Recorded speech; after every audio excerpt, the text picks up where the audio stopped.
All right, everybody. Thanks so much for tuning into our first Play Action Focus podcast. Appreciate you so much for being on here. We're really excited to get this started. You can check out what we've already done on playactionfocus.com. Started some blog posts going, just keeping everybody updated on the rumors, news articles, and some opinion posts, just everything that's going on in the NFL right now.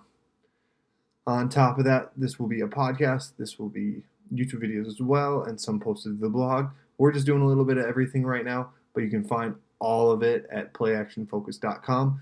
My name's Dylan Meyer. I'm your host for all this, and we're really excited to get started.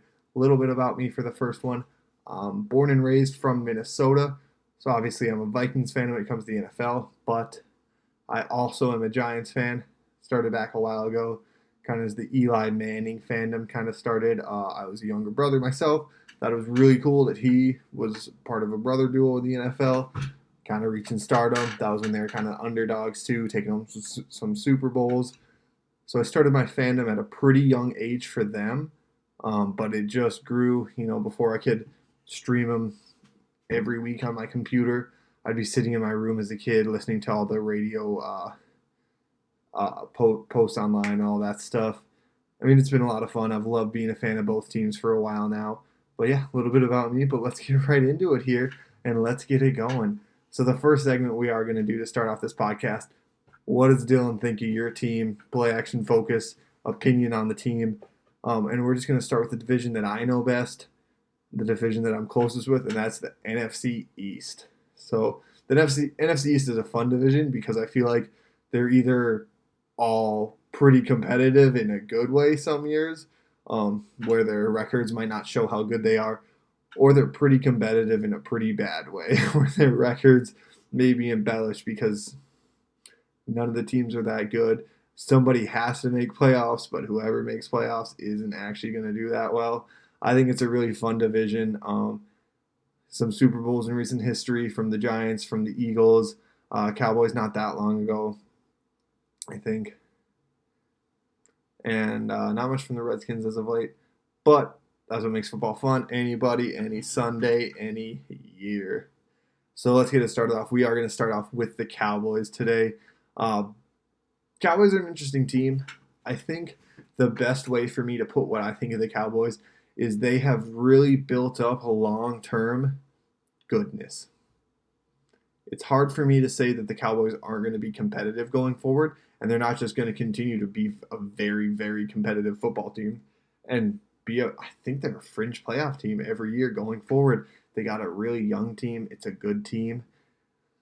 But it's hard for me to go that extra step and say that they're really set up for greatness.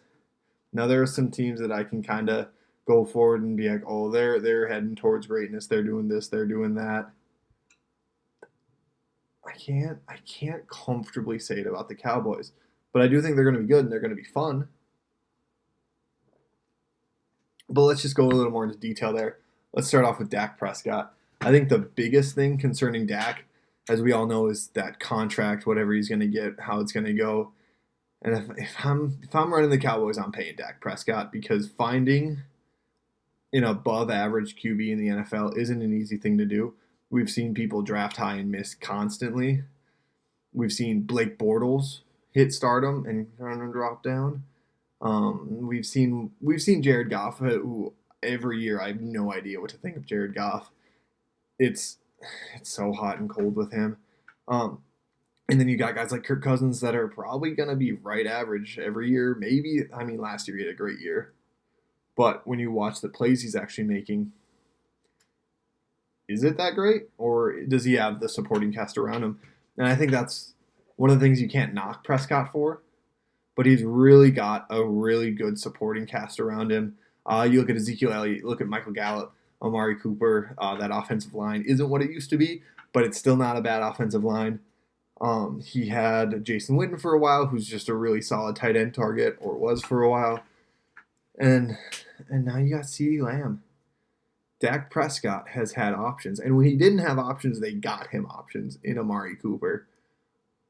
But I think you can't take anything away from him because of that. I think it makes it really interesting on how they value him. But Dak's not losing you. He's not losing you games. He's not going out there. He's not making the bad decisions, and he's not losing games. Now, would I ever put Dak in elite? No. No, Dak's not an elite quarterback. Dak doesn't do that without help. But he has the help, and that's just how it is. He has the help right now. He has Michael Gallup, Amari Cooper, and now CeeDee Lamb to throw to.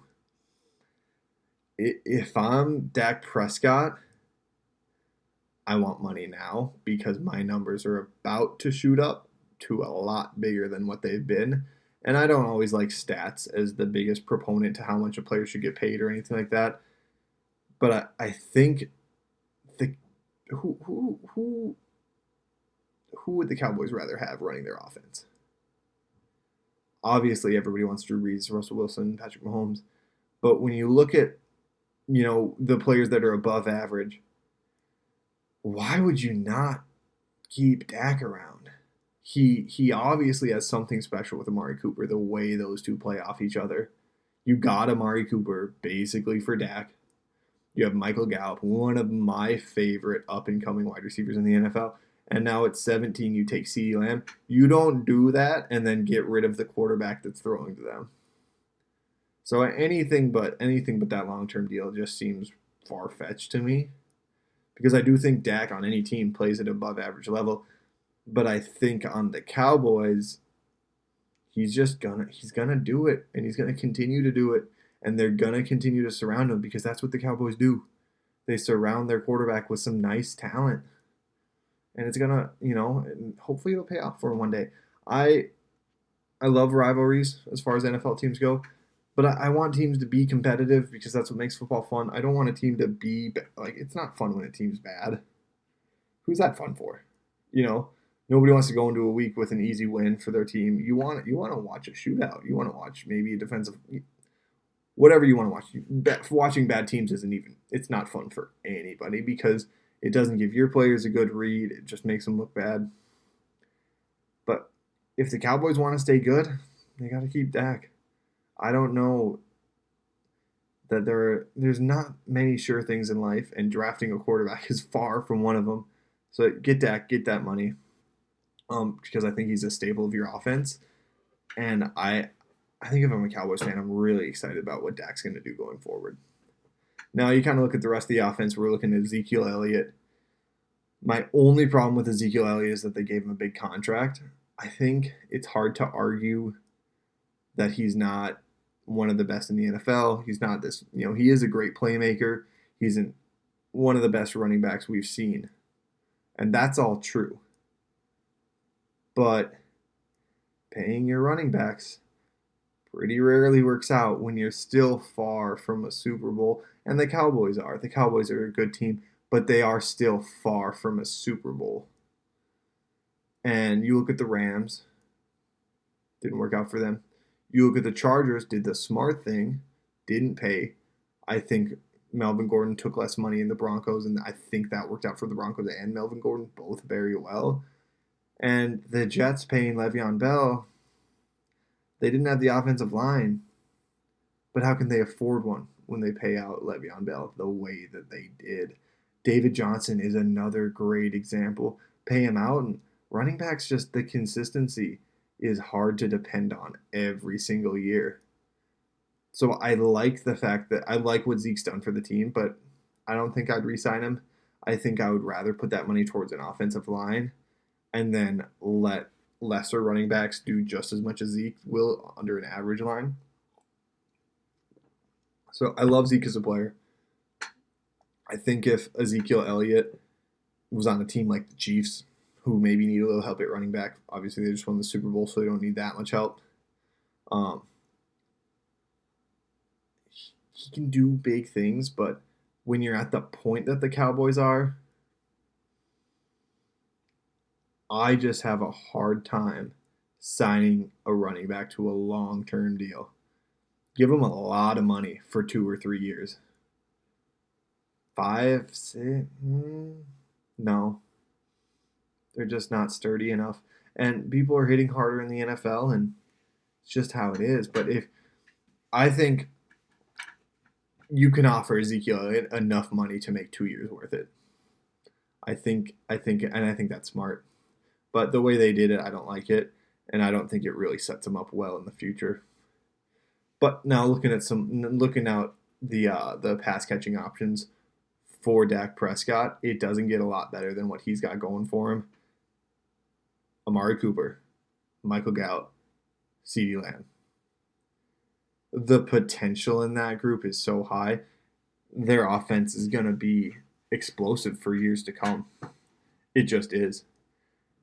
And I love it. I love what they've done. I would be very, very happy with my offense as a Cowboys fan. And hopefully looking for them to shore up that offensive line a little bit more because it's fallen from what it used to be. But it's rotational. People get old, they retire. They don't play as well as they used to. But I will say I really like what they've done with the offense. And if I'm a Cowboys fan, I'd give into the hype like they do. They're not a Super Bowl team. I'll give them 9 wins. It's a 9 to 10. That's a low 9, high side 11 win team. Who when healthy is dangerous. Now the only reason I could see them dropping to right at 500 is because of the defense. Nothing is special about Leighton Vander Esch is special about the Cowboys defense, and that's it right now, unfortunately. I didn't like him losing Byron Jones. Maybe they just didn't. I mean, when you pay Dak and Zeke the way you do, you don't have that money. The defense is going to make a lot of their games just into these big, high-scoring games, 35-32 or 35-31 wins, whatever it ends up being, where the defense is just going to let them down in the fourth quarter. I mean, I don't know that if it's a shootout and you get to the fourth quarter, they're not beating most of the teams with above-average offenses. They're not beating the Vikings, the Packers, the Titans.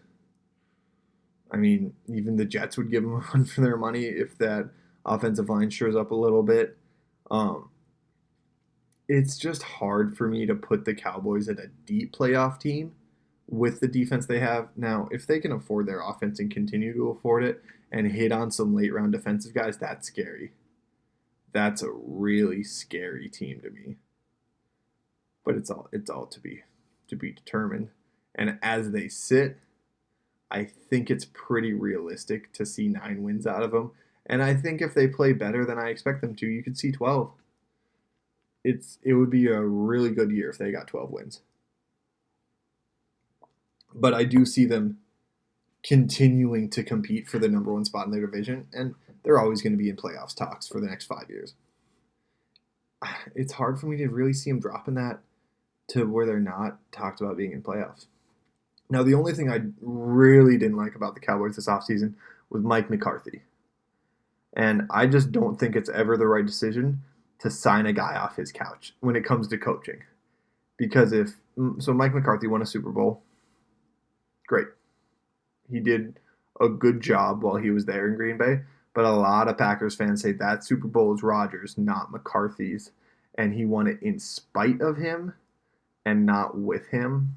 Now, that might be embellished a little bit, especially because he's gone and they got LaFleur who's doing a good job. But I like it when people sign coaches that complement their team and don't just kind of stack to where they're already good.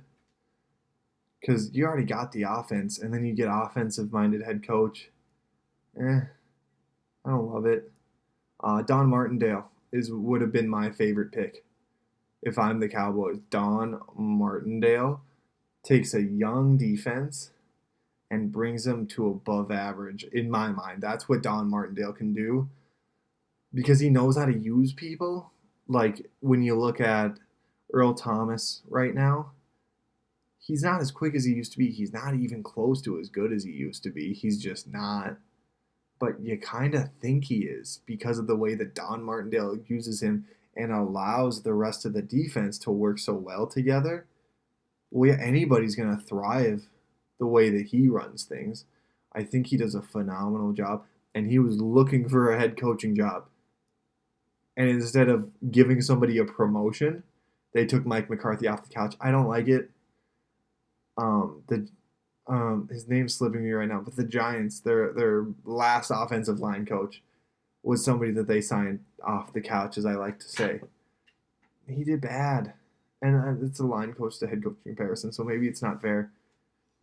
But when you sit for a year, when you get fired and another team doesn't want you as a coach, I don't like it. I just don't like it as a coaching choice.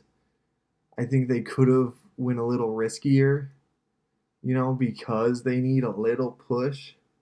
Matt Rule would have been interesting for them. I don't think they really went after him that hard. Matt Rule was pretty set with the Panthers after the $60 million or whatever it was offer. But I really think Don Martindale would have been such a better pick than Mike McCarthy to coach this team. Because with the weapons you have on offense, do you really need another offensive-minded head coach? Or do you need somebody to come in and shore up that defense and just let that offense rip? I think that's the better choice.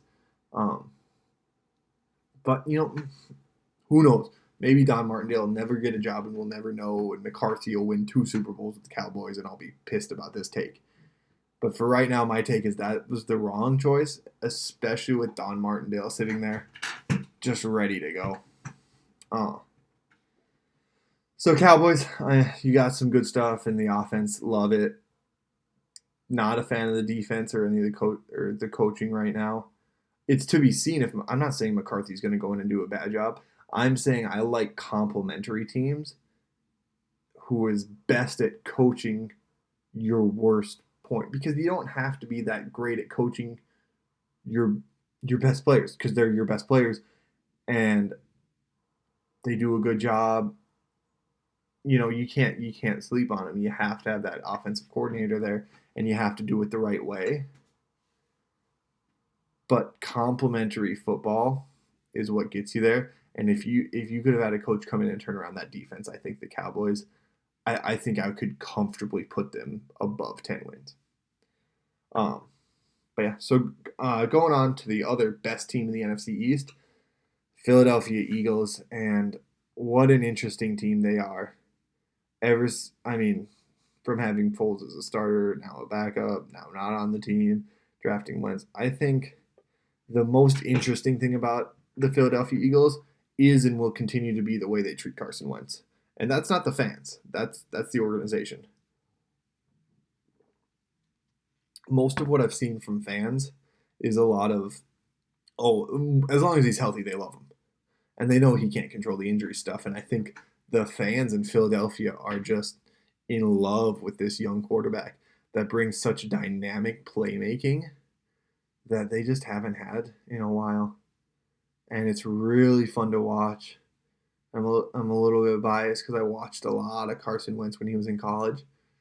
And the dude just gets it done. And that's the thing. They had an injury-riddled team this year. 9-7. Makes the playoffs. Puts up a good fight in the playoffs. You can't knock the way that Carson Wentz plays, because Carson Wentz plays whether or not anybody else does. And I think the fans really do see that, but the disrespect that comes from his own team is laughable. There were reports coming out. I think it was Byron Murphy was actually on. No, it's not Byron Murphy. Anyways, one of their ex-players was talking about the team after he had left. And he was saying that locker room is split right now. And it's whether or not they should have kept Foles and put him at starter and ditched Wentz. Which, excuse me? If Foles was better, he would beat him out in training camp and every day in practice. But he doesn't, and he didn't. And people forget that Carson Wentz set them up that season to do well, set them up to the playoffs and all that. Carson Wentz got it going. Foles had a great finish. But we've seen that magic from quarterbacks. I would put it more to coaching than I would to Foles. We've seen Ryan Fitzpatrick have crazy good 4-game stretches. And it's not that much longer in the playoffs. It's not. And I think Nick Foles brought something good to the table. There are also reports coming out that when the playbook under Foles was simpler,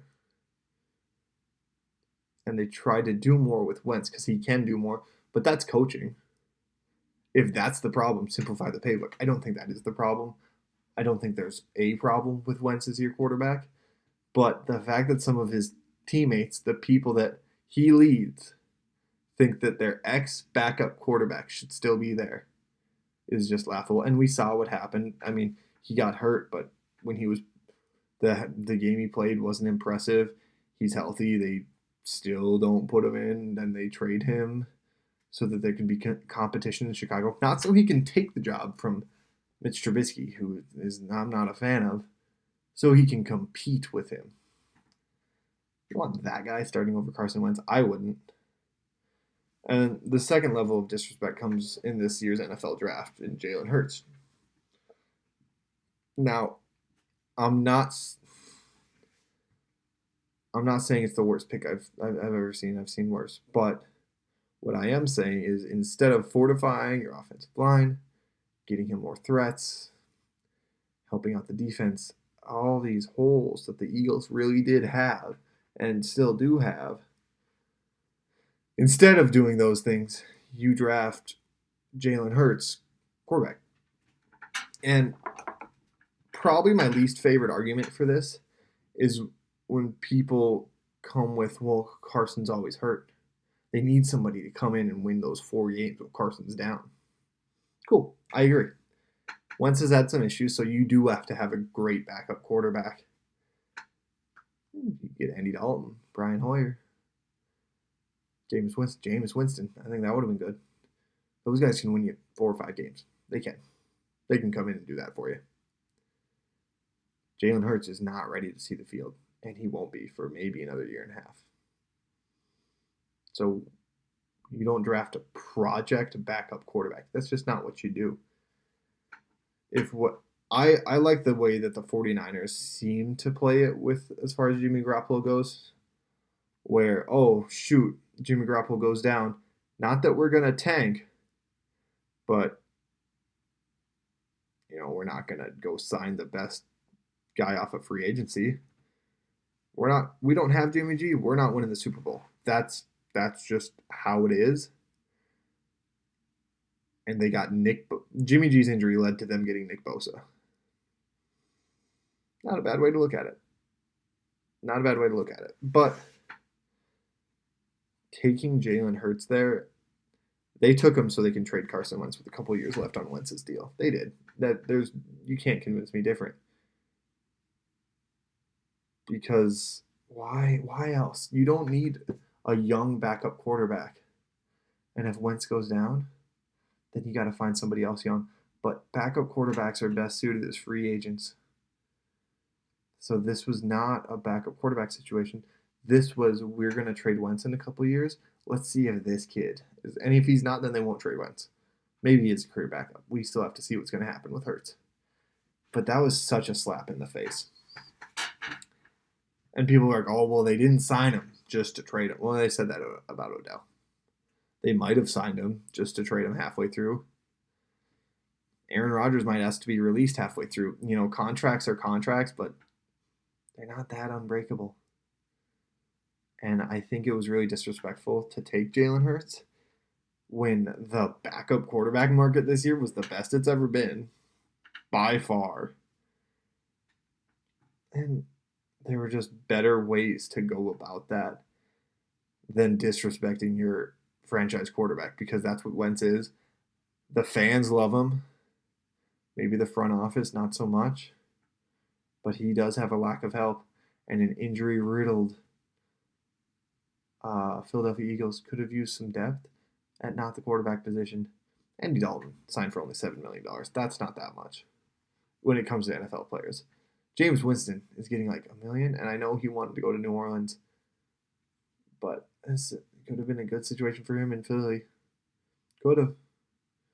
But they took Jalen Hurts, and Carson Wentz will never say a bad thing about it. He won't. That's just not who he is. If you have him on any social media, you know that. He's not going to say a bad word about it. But he can't be happy. He knows that, he's probably getting traded in the next couple of years unless he brings home a Super Bowl. And how's he supposed to bring home a Super Bowl without all the help? Now, they did help him out a little bit. They brought in Jalen Reagor in the first round, and they took Marquise Goodwin. but is it enough, or maybe needs a little more traction? I'm not saying that every draft pick has to be there to help your young quarterback succeed, because they should be able to succeed with what you have. But there were better options in the second round. Josh Jones was still there and would have still been there for a while. Great player. Would have loved the pick. But that's not where they went, and I think it's a little telltale of the Eagles. Now, their defense is interesting. They did get Byron Jones. They have a really nice middle linebacker who I believe the stat was, for everybody that did over 120 snaps, he didn't miss a tackle. So he's number one. Didn't miss a tackle. I mean, I like where that defense is going. It was already okay. It was already well coached. I won't say it was already a great defense. It was already a well coached defense. And they got some young guys coming up and doing some pretty nice stuff. If I'm an Eagles fan, I'm expecting to win the division almost every year. I feel like the Cowboys getting their head a little too much. They got some other things going on defense. But they're the best team in this division right now. They are the best team and will probably continue to be the best team until something happens until something drastic changes in the Cowboys defense, or I can see the Giants hopping up. It's some of those late round picks keep hitting. I can see it. But as far as right now, the Eagles are the best team of the NFC East and will continue to be. I have them. I see them as a 10-win team, like not a surefire, but I'd be surprised if they didn't hit 9 or 10. Very, very surprised. And on the upside there, I see 13-14. I mean, come on. Wentz won 9 with no help. I could see 3 more with the help that he now has. And well, it's going to come down to injuries. Every team comes down to injuries. Whoever has less injuries between the Cowboys and the Eagles is going to take the division. And that'll probably be true for the next 2 years. So yeah, good team. Disrespecting Wentz. 9-11 wins. Just similar to the Cowboys, like I said. Injuries are going to determine it. Other Redskins, probably the least interesting team right now, because I don't think they know what they're doing. And that's not to say that they're doing a ton of things wrong. I think they don't even know where the team's at yet, because they're in a coaching change. A little change all around here, but they don't know what they have in Dwayne Haskins. They don't know what they have in Darius Geis. They really don't know how that defense is going to turn out. I think it's going to be something special. I like the way they're building the defense. They're going front back. They have that D line. If you can put pressure on the quarterback, I don't care how many interceptions you have. If the quarterback's hitting the dirt, nothing's happening. But again, if he's getting the ball off and he's pressured, it's not going where he wants it to go. I love it when teams are building that front seven to really be something special. And they are. Rashawn Gary, Kerrigan, now they got Chase Young. I don't know. I'm seeing good things. But I don't think they even know where to go, because Haskins is such a question mark. Geis is such a question mark. McLaurin's really the only receiver on there that I like. Their secondary, Ron Rivera just cut some guys because he didn't like who they were and kind of their attitude about things. They're interesting because if we figure out that, this is a minimum of a 5-6 win team, because Haskins is killing it and Geis is running all over and Peterson's still pounding the rock. Maybe we're only a couple players away from a 500 team here. That would be really interesting. I don't think that's what's going to happen. I think they really messed up with Haskins last year. The way they put him in and took him out and then put him back in. I don't have a ton of faith in a guy that's been through that. It reminds me a lot of Josh Rosen. And then when you lose Trent Williams, you don't have the best offensive line to sit behind. I don't know. I would project him as the last team in the division, just like they were. But once again, it's going to be a competition for that third spot. The Giants and the Redskins are not making playoffs this year,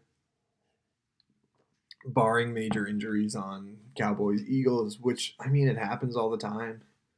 if Jalen Hurts is thrown into the NFL right now, Eagles are dropping and dropping fast. But you know, if you look at the Cowboys, if Andy Dalton's thrown in, if he's in for 4 games, he'll probably win 2 or 3 of them. He'll do a decent job. But you know, Zeke goes down. The offensive line can't have anybody run behind it anymore. It's not who they are anymore. Barring injuries, I think the Redskins they're set for last in the division again. But everybody has those years, and I think they're going in the right direction. I don't like the Rivera coach option. I think he'll get you to 8 or 9 wins. I don't know that you're going to get that much farther than that with Ron Rivera running the show. I just don't have a ton of faith in him. I think he's going to bring that defense up quite a bit. The offense, I'm really worried about their offense. But they'll be more competitive with him. I think Ron Rivera is a great coach, but I don't know that he's a coach that will get you from last to first in 1 year. If I had to pick a team to have the worst probability from going worst to first, it's by far the Redskins. But they look like they could potentially be heading in the right direction. And all this just sounds like such maybes. But we need to see what happens when there's a coach, because Gruden did not care towards the end. We have to see what happens when there's a coach in there trying his ass off to win. What can happen with the Redskins team? Because maybe that pass rush wins them some games, because that can happen. Maybe Haskins is better than I think that he is. I think Haskins' potential kind of got ruined with his confidence last year. Just the way you drag a quarterback around, it reminds me of Josh Rosen, and his reads need to quicken up a little bit. He needs to stand firmer in the pocket a little bit, and who knows? I hope he does good things. I love watching young quarterbacks, especially ones that struggled, kind of come into themselves a little bit more. I think he can be dynamic in this league. We'll see what happens, though. I think last year really set the Redskins back farther than a lot of their fans want to think. Just the way things were ran, who knows how everybody's feeling. Some of the players like Chris Thompson did like Gruden, but that doesn't excuse some of the choices that he made, or maybe it was more from the organization. But I think they got a lot to do, but we don't even know what they have to do. That's my biggest problem with the Redskins, is we don't know where they have to go from here because of Haskins and Geis and their line. We'll see how it all turns out. But they're a for sure team that's in a rebuild. It's just a matter of how deep into that rebuild are they, or have they even started it? I think, but once again, their last 2 first-round picks are who every fan in the world thought was the best pick at the time, especially for the first round. And everything is so unknown. That's my only problem with the Redskins. And Ron Rivera, I just don't. It took him like a day to get him. He's obviously a highly thought of coach. But I see him like Mike Zimmer. Mike Zimmer, they're always gonna have a good defense because he coaches it that way. But are they gonna go that far? No, they'll probably make you think they are, but they're not. They always seem, the Vikings always seem to get out coached in the big games. So we'll see what happens. I'm just a little skeptical.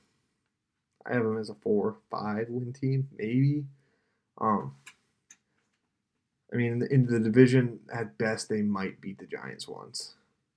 I don't see them beating the Cowboys or the Eagles at all. And I do see the Giants beating them both times, but we just got to see where we go from here.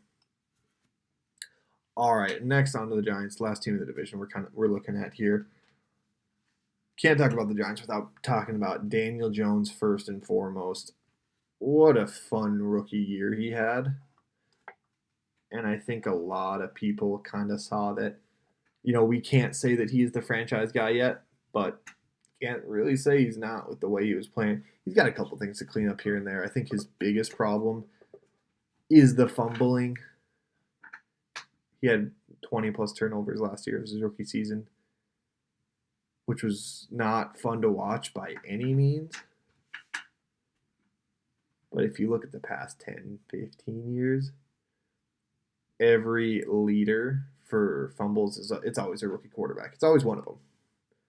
And that's just a skill that some rookie quarterbacks come in with. They're just holding on to that ball, but one of them always doesn't because they always lead in fumbles.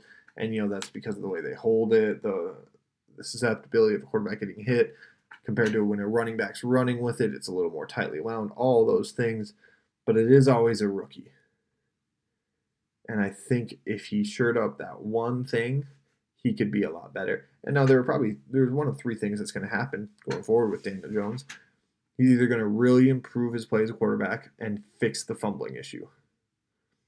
Well, then I'd say he's a top 15 quarterback, above average. He's slinging it, fixes the fumbling and everything. Then you can look at him and say, that is our franchise quarterback. I'd say his closest NFL comparison is probably going to be Ryan Tannehill. In the right system, let's watch him thrive. In the wrong system, not as much fun to watch. But with that fumbling issue fixed and a better passer and, making the quicker reads as people do as they progress throughout professional sports, could be a really fun and dynamic player to watch. Or he fixes the fumbling issue but doesn't get that much better as a passer, and he is as middle of the line. He's the next Andy Dalton. Middle of the line quarterback, about as middle of the line as you can get every single year. Not as much fun to watch. Kind of seems like you wasted the 6th overall draft pick on somebody like that. Definitely not what you want. But even worse, if he does not progress and make a second-year jump, kind of like we saw Lamar do, and he doesn't fix the fumbling issue, well, then you call it quits. Then he's not your quarterback. And I would hate to see the Danny Dimes reign end after only a couple years. But in the scenario where his fumbling doesn't get better and he can't progress on his reads and, the way he throws the ball, well, what are we doing then? But he does have the skill positions around him right now, I believe, to really succeed. You got Saquon Barkley, one of the most dynamic players in the NFL. I'll say it every day, say it any day. He's the best running back. He's got some competition. Got some really good competition. Saquon Barkley, when healthy, the best running back in the NFL, and he will continue to be. That being said, if he plays out 6 years and wants a long-term contract, no go. Don't do it. Running backs don't make it to 32 and keep turning unless you're Adrian Peterson. But they don't make it past 30 and really put up the numbers that's worth a long-term contract. What would be smart? Big money, short term. Just get it done. And then there's no way they're not then finding another short-term deal with a team for less money. But you got Saquon Barkley, you got Sterling Shepard, who I think is a great wide receiver 2 option, Darius Slayton, and Golden Tate. You basically have 3 wide receiver 2s across the board. Now, maybe not the hardest thing in the world to cover, but with a little bit of improvement on Darius Slayton's end, if he makes a second-year jump, there's your wide receiver 1, plus Golden Tate and Sterling Shepard. That's dangerous. That'd be a top 10 receiving core in the NFL. Plus, you add Evan Ingram into that, who's basically your receiver lining up at tight end. A lot of this banks on health, but he's got options. He's not, that's where I feel bad for Dwayne Haskins. Can you really rave about the Redskins line? No. Can you really rave about their running game? Well, Peterson's on about, 2 out of every 5 games. Oh, and Geis is always hurt. He's got Terry McLaurin. Well, who else does he have? I think the smartest thing you can ever do with a young quarterback is wait. Make sure your offensive line can protect them. Make sure they have people to throw to. And if all of those are held true, put them in, let it rip. But looking this year with the Bengals releasing Andy Dalton, I am really, really scared for Joe Burrow. They had probably the worst offensive line in the NFL last year. And now you're going to put a rookie quarterback behind it because now you don't have a quarterback who can step in. He's got receiving threats. I like AJ Green. I'm a big Tyler Boyd fan. John Ross is fast. He doesn't do that much. And then you got Joe Mixon, who surprised me. I wasn't huge on him out of college, but you got Joe Mixon. I like it. But if you're getting hit constantly, like, you just don't want to watch that. Now I think Miami is setting it up a little bit better. You got Tua, but you also got Ryan Fitzpatrick, who isn't going anywhere. Just let Fitzpatrick start. See how this brand new offensive line does. If they can protect Tua, let them protect him. Put him in. If Ryan Fitzpatrick is taking 3, 4, 5 sacks a game, taking some hits, don't do it. Don't put him in. Don't let him waste an entire career because you want to win today. The Dolphins aren't set up to win today. The Dolphins are set up, I don't know, I can see them doing 7 wins. But you don't put a quarterback behind a line with nobody to throw to. But at least Daniel Jones has people to throw to. The offensive line is coming along. Not a huge Nate Solder guy, but then you keep going. You got Will Hernandez, Spencer Pulley probably at center. Don't love that. He's more of a backup type guy. But Will Hernandez, Kevin Zeitler, and Andrew Thomas. I like those 3. Daniel Jones can have some time back there as long as Nate Solder isn't a complete turnstile. And I like that. The biggest thing that could potentially turn the Giants around too is Mark Colombo joining the team. Their past offensive line coach, as I said, came off his couch. He was hired off his couch. He wasn't doing anything for anybody. So he wasn't going to do anything good, and he didn't do anything good. But now you bring in Mark Colombo, and you're like, well, he's done some good things. You bring in Jason Garrett, he's done some good things with Dak Prescott. And you bring in Joe Judge, who's all, to be determined. But I see the Giants as a team in the right direction, but that doesn't matter if they don't win. The past 3 years, they've had a pick in the top 6. It's not really computing to wins yet. And until that's where it's going, it's all just going to be talk about all this potential that they have, which is pretty to be seen at this point. I like the Joe Judge hire. Dave Gettleman, super hit and miss. I think he's hilarious to watch. But yeah, and then you kind of look at the Giants defense. They're building it in an interesting way. I think there's 2 ways to look at defense. 2 or 3 ways you can look at defense. You can do what I like about the Redskins and the 49ers and just crush your defensive line. Just the type of line that nobody feels comfortable going against. Get your Nick Bosa, get your Chase Young, and just go after it. Or you can do more of what I see the Giants going for, is where if you're going to pressure the quarterback, it's going to come from time. They've really spent a lot of high draft picks on their secondary, as well as some trades and some free agent signings. But looking at, you got DeAndre Baker, first-round pick. You got James Bradberry, picked up from the Panthers. Pretty underrated, in my opinion. He played against Mike Evans twice a year and never really got that burnt on him. And then you got Julian Love, who's a 4th-round draft pick last year. Slot corner, free safety option. Jabril Peppers, back at safety. Part of the Odell trade. They saw him as a first-round talent. And now you got Xavier McKinney, another first-round talent back there. They've spent the picks and the money on that secondary. It just has to come together. And now they're kind of starting going towards the front, where they got some interesting inside linebackers with Blake Martinez and Ryan Connolly, David Mayo. I think that's an average rotation. I don't think it's anything great. And then their outside linebackers, I'd put them at worst in the NFL. I don't think they're the worst players, but as a group, you got Kyler Fackrell. Doesn't really get anybody excited about it, Got O'Shane Zimenez. Could be good, but once again, we're relying on potential. And Lorenzo Carter, who didn't really make that second-year jump, but could be good. I don't I don't want this to happen, but a unique Ngakoue type signing or Davian Clowney could bolster this defense, but I don't think they're worth the money they're asking for, especially because the Giants still, at best, would be 8 wins. Now, their interior D line, I love it. You got B.J. Hill, Dalvin Tomlinson, Dexter Lawrence, and Leonard Williams. I don't like the Leonard Williams trade, but I like having him on the team. They gave up a little much for him. But I think they're a team that's moving in the right direction. I think it's a clearer direction than teams like the Redskins. But they're still not going to really compete with the Eagles and the Cowboys for this division, barring injuries. So this is a really interesting division. It's going to be competitive in some sense.